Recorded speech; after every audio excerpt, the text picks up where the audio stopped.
Well, hello there, fabulous people. Welcome back to my channel. Now, we all know there are so many different ways of how to make jollof rice, but today I'm going to be showing you how I make my authentic Nigerian party jollof rice.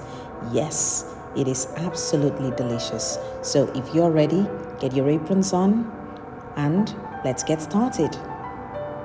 So first, I'm making my pepper-based blend.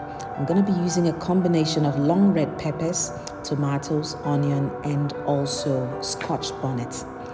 I'm going to make sure to remove the seeds from the center of the long red peppers, and I'm going to cut them into small pieces and bring it to a blend. This is what we typically call a pepper-based blend for either jollof rice or stew.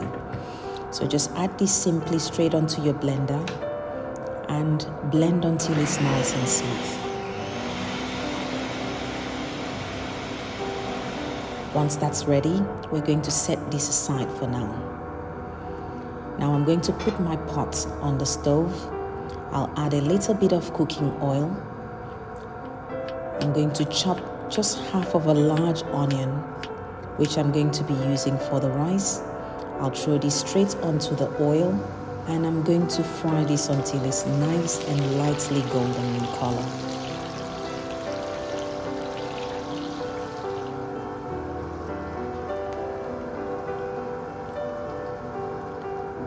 Now I'm adding some tomato puree. I'm going to typically mix this and allow it to fry for about 5 to 6 minutes.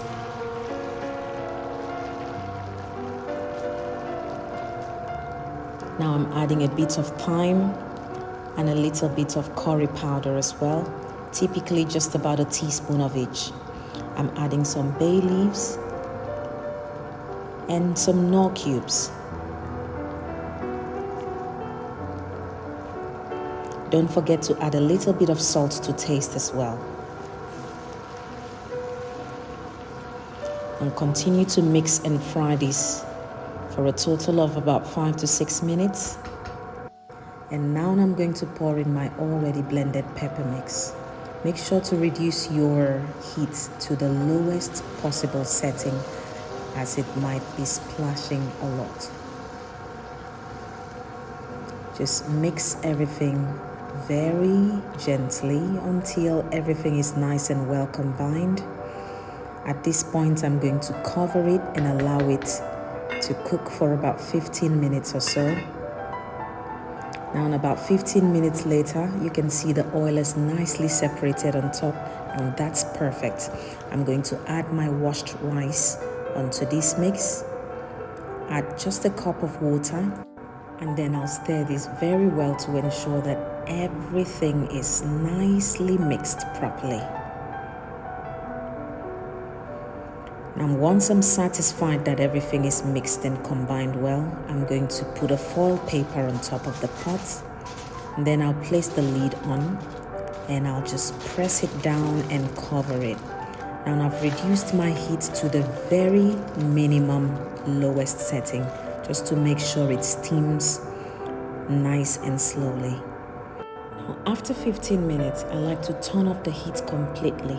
Then I'll stir the rice properly and cover the pot again and leave it to cook in its own steam for another 15 to 20 minutes or so. After the next 20 minutes, your rice is absolutely ready and looking so delicious. Trust me when I say your neighbors will come knocking at your door and they'll be asking for a portion as well. It is absolutely delicious. Now I like to pair this rice with some grilled chicken and a little bit of salad on the side. Now you can always pair this jollof rice with whatever protein you prefer. It could be some fried or grilled fish, a steak, or even boiled eggs. The choice is yours. This jollof rice is super delicious. I hope you can try out this recipe sometime. Don't forget to press the like button, share this video with your friends and family so they know and they can watch it as well. And also don't forget to subscribe to my channel and click the notification bell as well. I'll see you again next time with another recipe. Thank you all so much for watching. Goodbye.